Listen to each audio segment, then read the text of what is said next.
Hi everyone! So today we're going to be talking about Malala Yousafzai.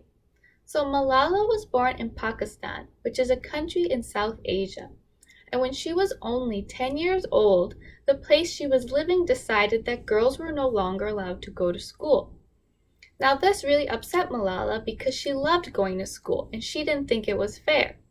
So today we're going to be reading a story that Malala wrote about her own journey and her experience in finding courage and using her voice to stand up for what was right and what she believed in.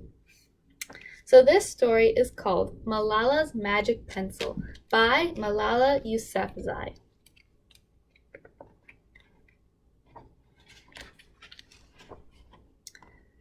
Do you believe in magic?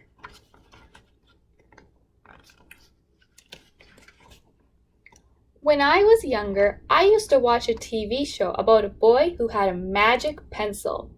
If he was hungry, he drew a bowl of curry, and it appeared.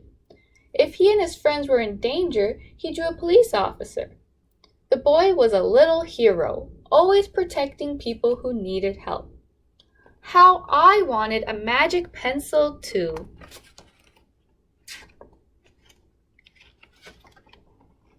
If I had a magic pencil, I would use it to put a lock on my door so my brothers couldn't bother me. Stop time so I could sleep an extra hour every morning. And erase the smell of the trash dump near our house.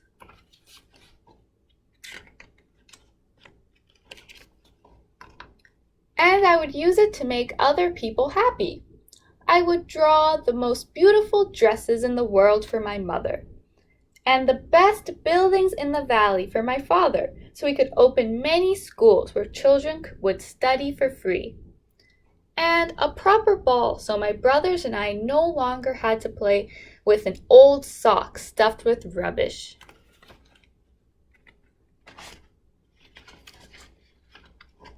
Every night before I went to bed, I wished for a magic pencil of my own. And every morning I would wake up and check my cupboard, but the magic pencil was never there.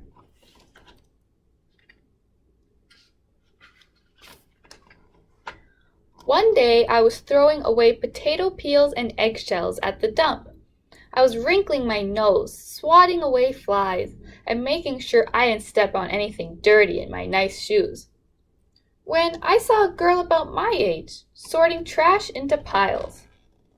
Nearby, boys were fishing for metal scraps using magnets on strings.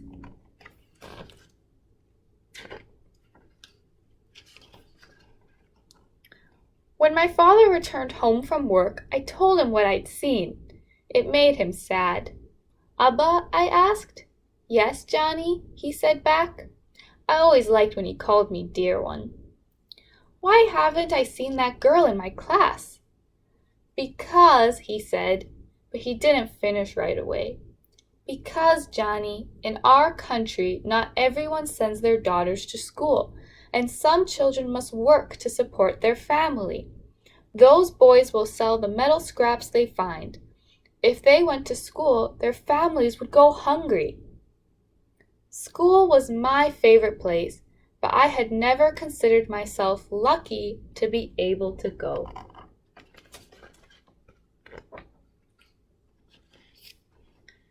My father had always said, "Malala will live free as a bird."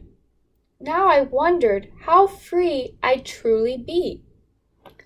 That night I thought about families who didn't have enough food, and the girl who couldn't go to school, and even about how when I was older I would be expected to cook and clean for my brothers, because where I came from, many girls weren't allowed to become what they dreamed of.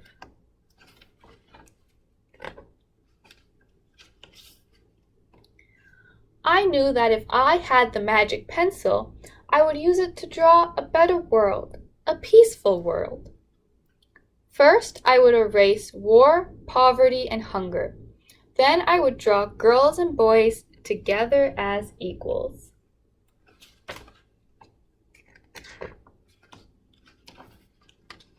Over the next few years, instead of wishing for a magic pencil every night, I worked hard in school every day.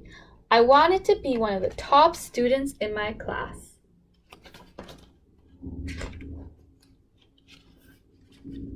But soon, powerful and dangerous men declared that girls were forbidden from attending school. They walked the streets of our city now. They carried weapons.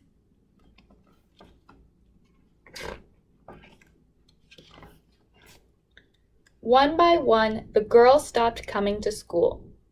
Abba, where are all the students? They don't feel safe here anymore, Johnny. How could a few men stop all the girls in our valley from going to school? If more people knew what was happening to us, I thought they might help.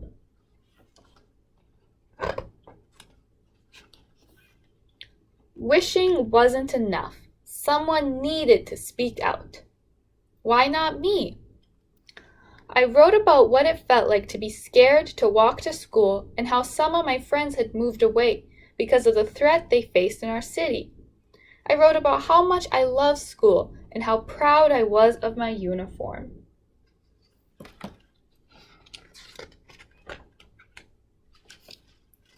Once I started writing, I didn't stop. I wrote speeches and traveled around my country, sharing my story. I even talked to a reporter from a famous international newspaper. People actually wanted to learn about my life. I spoke for all the girls in my valley who couldn't speak for themselves.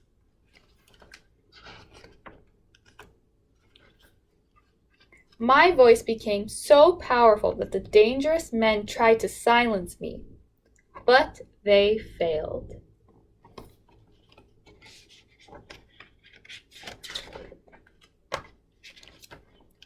And now my voice is louder than ever, louder because people have joined me, and together we make a chorus, standing up for what we believe. We raise our voices for those in need, help people in danger, even if they are an ocean away. Think of the world as a family.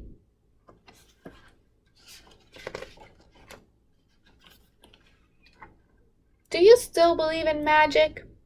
I do.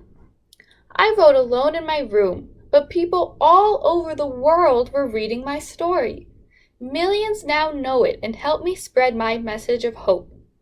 I had at last found the magic I was looking for, in my words and in my work.